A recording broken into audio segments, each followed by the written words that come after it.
근데 이 한 번의 투자로 재개발 투자가 오래 걸린다 라는 편견도 깨졌고요. 재개발 투자가 돈이 많이 들어간다 라는 편견도 깨졌고, 재개발 투자가 어렵거나 위험하다 라는 편견도 깨졌거든요. 무조건 입주 때까지 가져가는 게 재개발 투자는 아닙니다. 네. 이게 편견인데, 지금 한남이나 성수 같은 데 사서 사업 시행가 나고 팔면은 뭐 3, 4년 만에 팔 수 있고요. 안녕하세요. 재개발 마스터키 최진성 대표고요. 저는 최근까지 직장인 투자자로서 부동산 투자를 통해서 이제 경제적 자유를 이루고요. 지금은 제가 원하는 삶을 살기 위해서 이제 부동산 아카데미, 리얼 엑스퍼트 부동산 아카데미라는 부동산 아카데미를 설립하고, 많은 분들에게 경제적 자유 또는 뭐 내 집 마련 이런 부분을 도와드리면서 행복한 인생을 살고 있는, 닉네임 아이언키를 쓰고 있는 최진성 대표입니다. 반갑습니다. 네, 오늘 저희 그 부동산 관련된 영상이나 어떤 여러 가지 주제로 놓고 이야기를 할 때 많은 분들이 관심을 가지시는 최대 화두가 바로 재개발입니다. 네, 맞죠. 오늘 대표님을 모셨는데요. 대표님, 저희는 왜 재개발 투자에 관심을 가져야 될까요? 일단 지금 서울의 부동산 시장, 대한민국의 부동산 시장을 보면 많은 분들이 새 아파트를 원합니다. 네, 그 신축 새 아파트, 신축 아파트를 원하는 수요가 너무 많고요.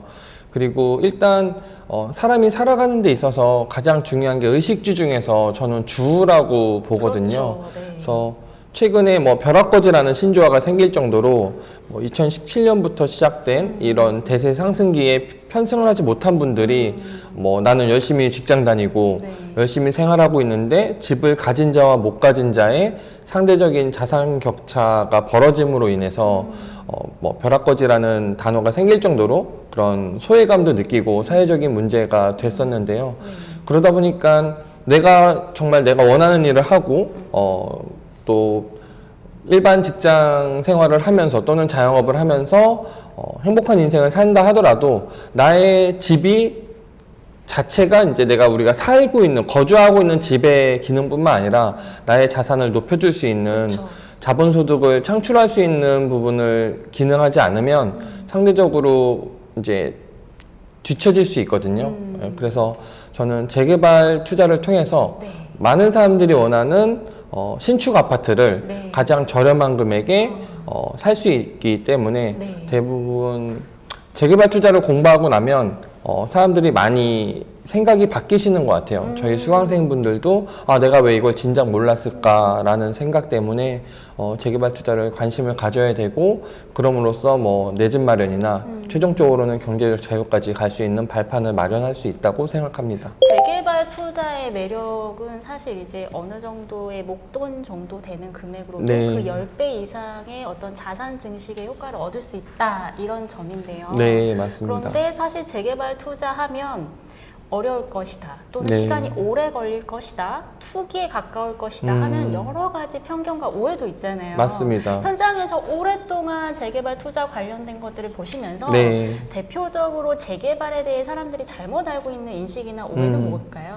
저도 사실은 제가 본격적으로 재테크를 시작하고 부동산 투자를 시작했던 게 2013년도인데요. 네. 2013년도에는 사실 저는 경매 투자에 집중을 했었습니다. 경매로. 그래서 경매 투자에 집중을 해서 2018년도 정도까지 한 5, 6년 정도의 시간 동안 저는 이제 1차적인 경제적 자유를 이뤘는데, 네. 제가 그 5, 6년이라는 시간 동안 경매에 집중을 할 때 제 주위에 다른 지인분들이 재개발 투자하시는 분들이 있었어요. 네네. 근데 그때 당시에 저는 이제 경매에 집중하면서 재개발 투자 오래 걸리는 거 아니야? 그리고 또 돈 많이 드는 거 아니야? 위험한 거 아니야? 네. 그리고 용어들도 너무 어려워요. 맞아요, 비례율 맞아요. 나오고 종전자산 평가액 나오고 너무 어려워가지고 그거 너무 어려운 거 아니야? 그런 편견들이 있었는데, 제가 첫 번째 재개발 투자를 인천 미추홀구에 있는 주안 3구역이라는 재개발 구역에 네. 투자를 했었거든요. 네. 그때 당시가 이제 2018년 봄, 여름 넘어가는 시기였는데, 이때 당시에 제가 결론만 놓고 말씀드리면, 관리처분인가라는 단계, 조금 이따 설명해 드리겠지만, 관리처분인가라는 단계는 재개발의 전체 사업 중에서 80% 정도가 지나간 거예요. 왜냐면 관리처분인가가 끝나면 이주하고 철거, 착공 들어가서 준공하고 입주하는 단계밖에 남지 않습니다. 사실상 거의 재개발이 그쵸. 이제 시작되고 있는 재개발이 거의 마무리 단계에 네. 들어가고 있는 단계이기 때문에 저는 이제 관리처분인가 이후에 이주가 끝난 상태에서 재개발 빌라를 매수하고요. 그리고 정확하게 1년 5개월 만에 입주 전에 매도를 했습니다. 입주를 원하는 분에게 이제 제가 매도를 했는데 결론만 놓고 말씀드리면 제 투자 기간은 1년 반이 살짝 안 됐고요. 그리고 제 투자금이 4천만 원대. 수익이 세후 수익으로 세금 다 떼고 4천만 원 이상의 수익이 났거든요. 근데 이 한 번의 투자로 재개발 투자가 오래 걸린다.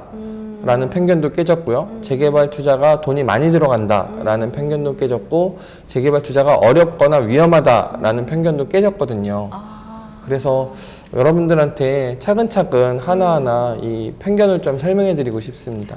왜 재개발 투자가 시간이 오래 걸리지 않고 소액으로도 가능하고 더군다나 어렵지 않다라고 말씀하실 수 있는 근거가 있으실 것 같아요. 네. 일단 가장 많은 분들이 편견을 갖고 있는 게 재개발 투자가 10년 걸리는 거 아니야? 라는 편견이 있거든요. 일반적으로 재개발 투자가 재개발 사업이 진행될 때 사업 과정은 10년 정도 걸리는 게 맞습니다. 네. 조합 설립 인가부터 시작해서 입주할 때까지 새 아파트가 다 완성돼서 입주할 때까지 10년 정도 걸리는 건 맞지만 우리가 재개발 투자를 무조건 조합 설립 인가 날 때 사야 되는 게 아니고요. 네. 뭐 사업시 인가가 나고 사면 물론 조합 설립 인가 날 때 사서 입주 때까지 가져가면 10년이 걸립니다. 지금 단적인 예로 뭐 한남 4구역, 5구역 대한민국에서 가장 좋은 데고요. 성수 1, 2, 3, 4지구 대한민국에서 가장 좋은 데인데 여기는 지금 사면 입주 때까지 10년은 봐야 돼요. 근데 무조건 입주 때까지 가져가는 게 재개발 투자는 아닙니다. 이게 편견인데 지금 한남이나 성수 같은 데 사서 사업 시행가 나고 팔면은 뭐 3, 4년 만에 팔 수 있고요.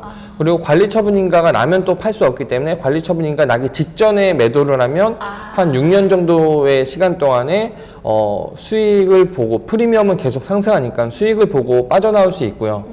그리고 또 반대로 나는 입주를 하고 싶은데 조금 투자 기간을 짧게 가고 싶다. 그러면 조합 설립 인가가 난 구역이 아니라 사업 시행 인가가 난 구역.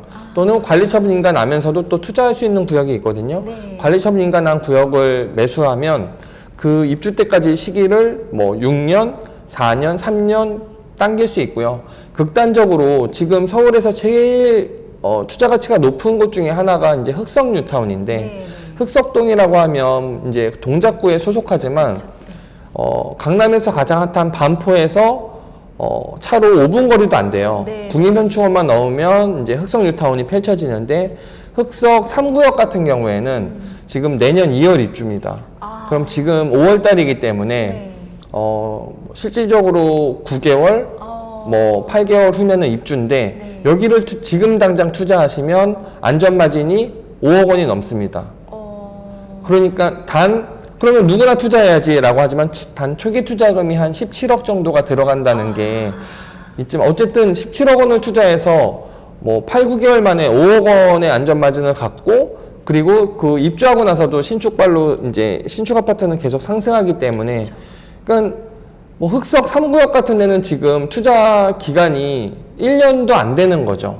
그러니까 무조건 재개발 투자가 길게 들어간다는 건 편견이고요. 내가 매수 타이밍을 어느 시기로 잡느냐, 매도 타이밍을 어느 시기에 잡느냐에 따라서 충분히 재개발 투자는 내가 짧게 할 수도 있고 길게 할 수도 있다. 이거는 나의 선택에 달려 있다. 재개발 사업의 단계에 따라서 네. 내가 언제 투자를 시행하느냐에 따라서 네. 기간을 확 줄일 수도 있다. 네, 맞습니다. 아주 중요한 정보를 말씀해 주셨어요. 그러면 서울뿐만 아니라 네. 수도권에서도 소액으로도 재개발 투자가 가능하다 이렇게 말씀해 주셨는데 네네. 대표님 저희는 그러면 매물을 찾을 때 어떤 기준으로 어떻게 찾아야 될까요? 일단 제일 중요한 거는 내가 현재 갖고 있는 투자금이 얼마나 되는지 그리고 투자금을 얼마나 더 확보할 수 있는지를 체크하시는 게 중요하고요. 네.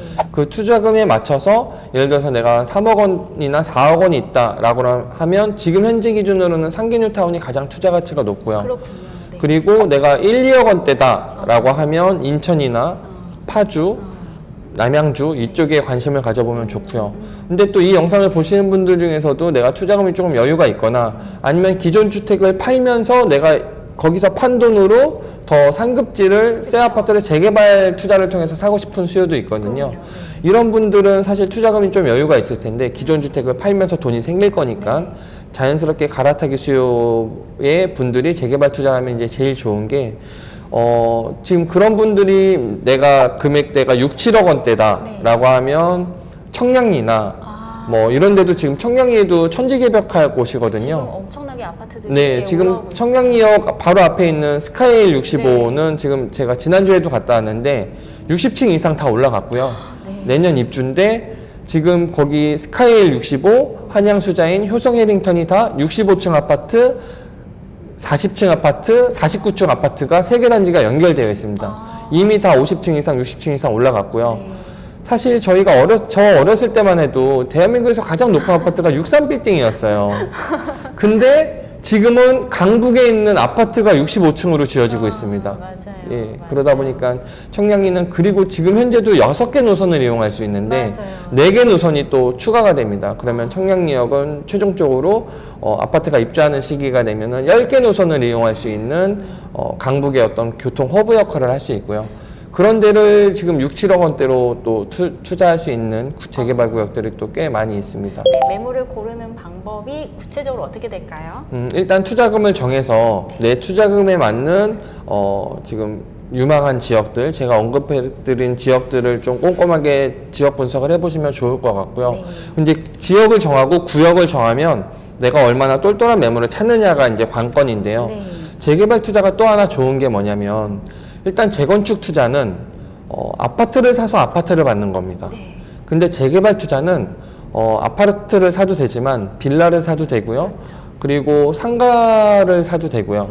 그리고 도로를 사도 되고 나대지를 사도 되고 네, 그리고 심지어 대지권이나 건축이 없는 무허가 주택을 사는 방법도 있습니다. 이거는 사실 법정지상권을 가지고 입주권을 획득하는 건데 일반적인 시유지 무허가나 국유지 무허가 주택은 땅은 내 땅이 아니고 나라 땅이거나 시 땅이고 건물은 무허가다 보니까 사실은 나는 건물도 없고 땅 지분도 없는데 입주권을 받는 거거든요.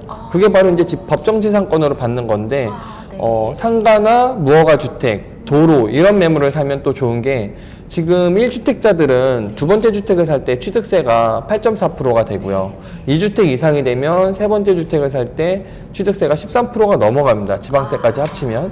근데 상가나 도로, 나대지, 무허가 주택 이런 것들은 취득세가 4.6% 고정이고요. 거기다가 상가나 도로는 또 주택수에 들어가지 않습니다.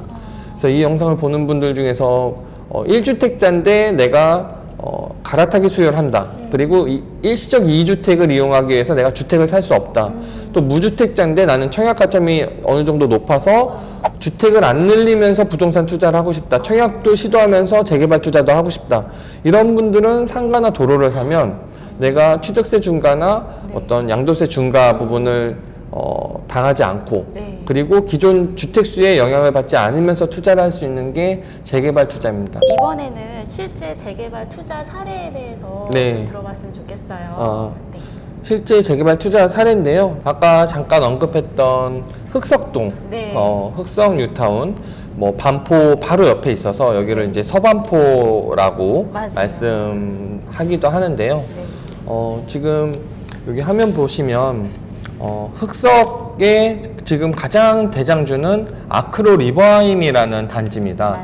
들어보셨을 텐데 작년 1월 달에 언론에서 그리고 뉴스에서 가장 많이 나왔던 단지명이 아크로 리버하임이에요.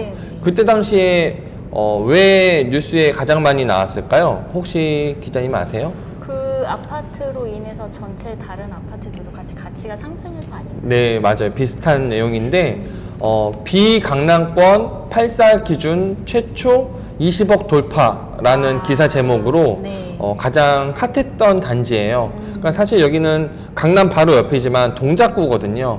근데 우리가 강남 상무라고 하면 강남구, 서초구, 송파구를 얘기하는데요. 강남구, 서초구, 송파구가 아닌 아파트가 어떻게 34평이 20억을 넘냐?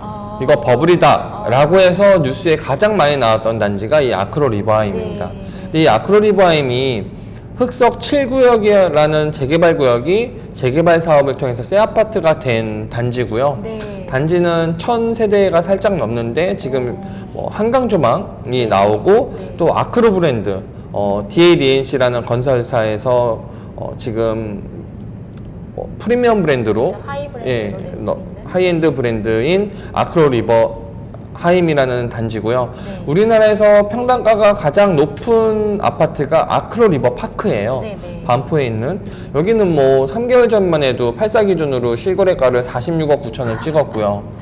그리고 이 옆에 아크로 리버 뷰, 그리고 뭐 아크로 리버, 그 다음에 노량진 8구역이 또 아크로 스카이파크, 뭐 영등포에 아크로 타워스퀘어, 이렇게 아크로가 들어가면 하이엔드 브랜드고 가격이 많이 오르는데, 여기 역시도 아크로 리버하임인데요. 네. 이 단지가 작년 1월 달에 8사 기준 어떻게 20억이 넘냐라고 뉴스가 나왔지만, 지금 1년 반도 지나지 않은 시점에서는 매매가가 28억입니다. 네, 30평대 기준으로. 네. 근데 제가 이 말씀을 왜 드리냐면, 이 아크로 리버하임 바로 옆이 흑석 9구역이에요. 네. 여기 아직 신축 아파트가 안 됐고, 아까 말씀드렸듯이 관리 처분 인가는 받았기 때문에 지금 투자하면 다음 달부터 2주가 시작됩니다. 네. 그럼 사실 지금 매수하면 청약 통장 없이 새 아파트가 될 거를 매수하는 거나 마찬가지거든요. 네. 이제 2주하고 네. 철거하고 네. 착공 들어가서 이제 준공 떨어지면은 입주하면 되는데, 여기는 제가 예상할 때 2주 철거 기간 따지고 공사 기간 따지면 한 4년 반에서 5년 후에 입주할 수 있는 구역인데요. 네. 제가 제가 이 흑석 9구역 내에 있는 붉은색 매물, 그러니까 주택 부분이 없는 전체 상가 부분인 매물을 제가 1년 3개월 전에 매수를 했습니다. 아, 네. 제 사례고요. 네. 지금 흑석 9구역은 작년 12월 달에 시공사 선정이 됐는데, 현대건설의 프리미엄 브랜드인 DH 브랜드로 시공사 선정이 됐고요. 단지명은 정확히 DH 켄트로 9이라는 단지로 이제 완성될 거고요. DH 브랜드는 다들 아시겠지만 뭐 강남이나 대치동, 잠원동 이런 데만 들어오는 하이엔드 브랜드고요. 네. 지금 여기 흑석에 DH, 현대건설의 하이엔드 브랜드인 DH로 들어왔고, 제가 1년 3개월 전에 이걸 매수했을 때 저는 요 붉은색 건물을 왜 매수했냐, 42평이랑 상가를 받을 수 있는 매물이었어요. 아, 상가까지. 네, 42평이랑 상가를 받을 수 있는 매물인데, 매매가가 21억 원이었거든요. 네. 원래는 21억 1,600만 원인데 왜 21억이면 21억이고 21억 5천이면 21억 5천이지 21억 1,600만 원이었느냐. 이 매물의 권리가액 간평가가 즉 13억 1,600이고요. 프리미엄이 8억 붙어서 시중에 이제 21억 1,600에 나왔는데, 제가 1,600만 원을 깎아서 21억에 매수했고요. 제가 이 21억짜리 이 상가 건물을 매수할 때 얼마 투자금 들어갔을까요? 초기 투자금이. 얼마 들어갔나요? 저는 대출을 농협에서 13억 6,300만 원을 받았고요. 그리고 지금 현재 제가 매수했을 당시에 매도인이 갖고 있을 때 건축 회사에서 3천에 150만 원씩 여기를 쓰고 있었어요. 근데 그걸 그대로 승계했으니까 3천만 원 임대보증금도 제가 승계를 했죠. 결과적으로 대출을 13억 6,300, 임대보증금을 3천만 원, 그래서 거의 14억 원 가까운 돈을 저는 레버리지로 활용했기 때문에 21억에서 14억을 빼면 7억 원이죠. 네. 초기 투자금 7억 원. 근데 여기다가 제가 취등록세나 뭐 중개수수료나 이런 게 들어갔기 때문에 한 8억 원 정도의 투자금이 들어갔습니다.